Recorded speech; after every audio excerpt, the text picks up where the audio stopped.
আসসালামু আলাইকুম, সবাইকে রাহিস ক্রিয়েশন অ্যান্ড ব্লগসে স্বাগতম। আজকে আপনাদের সাথে শেয়ার করব বেতো শাক রেসিপি। আপনারা হয়তো বা অনেকেই জানেন না, এই শাক কিন্তু ঔষধি গুণসম্পন্ন। এটি খেলে আমাদের যে ব্যাড কোলেস্টেরল আছে, অর্থাৎ ফ্যাটি লিভার যেটা, এটি ফ্যাটি লিভারের মহা ওষুধ হিসেবে খ্যাত। এখানে আমি এক আটি বেতো শাক নিয়েছি। এগুলো আমি শক্ত অংশ ফেলে দিয়ে পাতাগুলো ভালো করে ধুয়ে কুচো করে নিব। এরপর কিভাবে রান্না করব সেটাও আপনাদের সাথে শেয়ার করব। এই শাক কিন্তু আমাদের স্বাস্থ্যের জন্য খুবই উপকারী।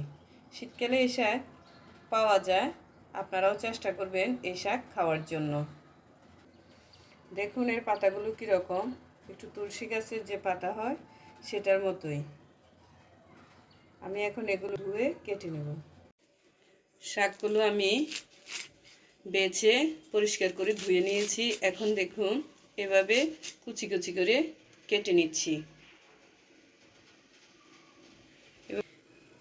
এভাবে সবগুলো শাক কুচি কুচি করে কেটে নিব। এভাবে আমি সবগুলো শাক কুচি কুচি করে কেটে নিয়েছি। দেখুন, অবশ্যই আপনারা যে শক্ত অংশ আছে সেটা ফেলে দিবেন, ওইটা নেওয়া যাবে না। এখানে দিয়ে দিচ্ছি সরিষার তেল। বেতো শাক রান্নার সময় অবশ্যই সরিষার তেল দিয়ে রান্না করবেন, কারণ আমি আগেই বলেছি এটি হচ্ছে একটি ঔষধি গুণসম্পন্ন শাক। তাহলে হেলদি ওয়েতে রান্না করলে আমাদের স্বাস্থ্যের জন্য এটি উপকারী হবে। তেল গরম হয়ে গিয়েছে। এখন এখানে দিয়ে দিব রসুন কুচি, পেঁয়াজ কুচি এবং ফালি করে কেটে রাখা কাঁচামরিচ। এখানে আমি 3টে কাঁচামরিচ দিয়েছি। আপনারা যে যতটুকু জাল খেতে পছন্দ করেন সেরকম দিয়ে দিবেন। এখন এগুলো আমি একটু বাদামি করে ভেজে তারপরে শাক মেশাবো। এখানে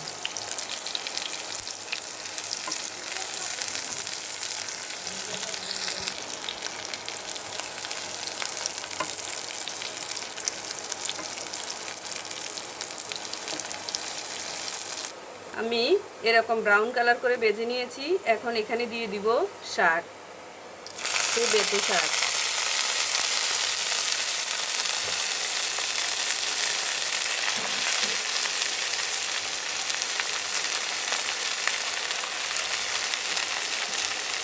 সবগুলো শাক এখানে দিয়ে দিয়েছি।